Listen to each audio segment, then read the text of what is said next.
Good morning everyone, welcome to my YouTube channel. আজ থেকে আর কি শুরু করলাম আমরা ইংলিশ গ্রামার, ভোকাবুলারি সব কিছু করাবো ফর অল কম্পিটিটিভ এক্সাম। সব পরীক্ষার জন্য কিন্তু গুরুত্বপূর্ণ। তোমরা জানো ফিল ইন দ্য ব্ল্যাঙ্ক থেকে সব পরীক্ষার ক্ষেত্রে ইংলিশ যদি হয় তাহলে সবচেয়ে বেশি প্রশ্ন থাকে, 6টা থেকে 7টা প্রশ্ন কিন্তু এই টপিক থেকে থাকে। তাই এই টপিকটা আমরা ভালো করে পুরো ডিটেল থেকে শুরু করে বোঝার চেষ্টা করবো, তাই না? তো চলো আমরা অবশ্যই দেখে নিই। প্রথম দেখো, এক এক করে আমরা বুঝবো। আচ্ছা, প্রথমটা ভালো করে ফলো করো দেখি। 4 পার্সনস এখানে কোনটা ব্যবহার করবে? কিল্ড না ওয়াজ কিল্ড না ওয়ার কিল্ড?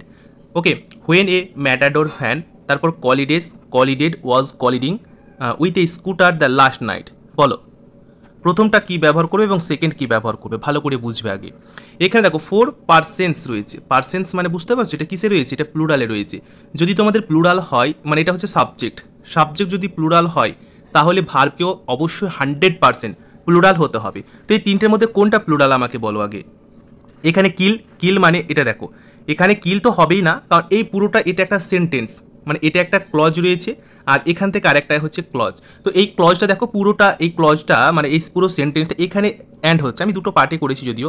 তো এগুলো দেখো পাস্টে রয়েছে। পাস্টে থাকলে কিল তো আমরা অবশ্যই এখানে ব্যবহার করব না, আমরা ওয়াজ কিল্ড বা ওয়ার কিল ব্যবহার করব। কিন্তু ওয়াজ আমরা কখন ব্যবহার করি বলো তো? এটা সিঙ্গুলারের ক্ষেত্রে আমরা ওয়াজ ব্যবহার করি, আর প্লুরালের ক্ষেত্রে আমরা কি ব্যবহার করি? ওয়ার ব্যবহার করি। তো এই 4 পার্সেন্স এটা সিঙ্গুলার না প্লুরাল বলো?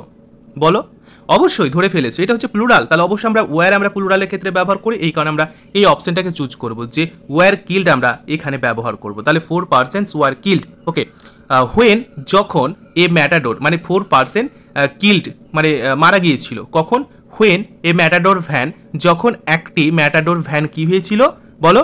উইথ এ স্কুটার লাস্ট নাই। দেখো এখান থেকে বুঝতে পারবে লাস্ট, এই যে লাস্ট কথাটা লেখা আছে এখান থেকে আমরা জানি লাস্ট যদি লেখা থাকে বা তোমাদের এগো যদি লেখা থাকে বা স্টার্ট ডে যদি থাকে, এগুলো আমি বলেছিলাম, যারা রেগুলার আমার ক্লাসগুলো দেখো তারা সবাই বুঝতে পারবে।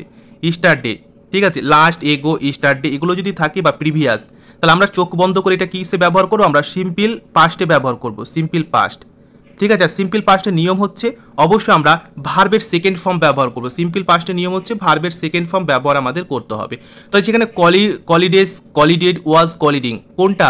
ভার্বের সেকেন্ড ফর্ম 100% আমরা ধরে ফেলেছি। কলিডেড এটা হচ্ছে ভার্বের সেকেন্ড ফর্ম। তাহলে when a matador van collided with a scooter last night. Okay, last night ধরে কিন্তু আমরা এটা ধরে নিতে পারবো। আচ্ছা, এটা কমপ্লিট হলো। আমরা সেকেন্ডে দেখবো এখানে কি বলছে দেখো। The driver of the matador van মানে কিসের ড্রাইভার? ম্যাটাডোর ভ্যানের driver. Is arrested, have arrested, has been arrested. আমরা কোনটা ব্যবহার করবো বলো, ভালো করে বোঝো। এই ঘটনার কিন্তু পাস্টে ছিল। ওকে, এবং বর্তমান পর্যন্ত কিন্তু প্রেজেন্ট পর্যন্ত কিন্তু আছে। এইটার মানে কি বলো? কোন টেন্স এটা হয়? যে আগে ঘটনা ঘটেছে কিন্তু বর্তমান পর্যন্ত এর রেস রয়েছে। তাহলে আমরা কিন্তু এটা অবশ্যই কি ব্যবহার করি? প্রেজেন্ট আমরা পারফেক্ট ব্যবহার করি। প্রেজেন্ট পারফেক্ট আমরা এটাকে ব্যবহার করি, এবং প্রেজেন্ট পারফেক্ট আমরা অবশ্যই এটাকে ব্যবহার করব। প্রেজেন্ট পারফেক্ট কন্টিনিউয়াস হিসাবে আমরা ব্যবহার করবো এটাকে। তো অবশ্যই এটাকে আমরা কি ব্যবহার করব? দেখো এখানে আরেকটা জিনিস আমরা দেখতে পারি, the driver of the matador van. এই যে ড্রাইভারের কথা বলা হচ্ছে, এটা তো সিঙ্গুলারে ব্যবহার হচ্ছে, হ্যাঁ কি না? সিঙ্গুলারে ব্যবহার হচ্ছে। ড্রাইভার একজনই ড্রাইভারের কথা বলা হচ্ছে, ম্যাটাডোর ভ্যানের একজনই ড্রাইভার। তো আমরা এখানে ইজ অ্যারেস্টেড করব না হ্যাজ বিন অ্যারেস্টেড করব বলো? কোনটা করব?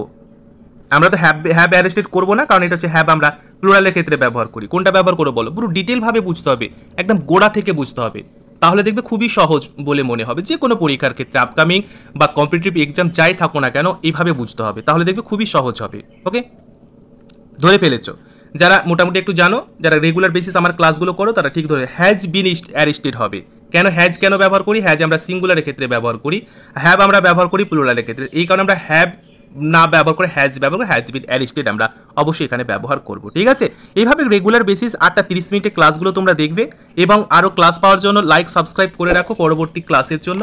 এবং টেলিগ্রামের চ্যানেলের লিঙ্ক ডিসক্রিপশানে রয়েছে, বা তোমরা এটা সার্চ করতে পারো স্টাডি পয়েন্ট ফ্রি ক্লাসেস। টেলিগ্রামে গিয়ে সার্চ করলে কিন্তু অবশ্যই তোমরা জয়েন হতে পারবে।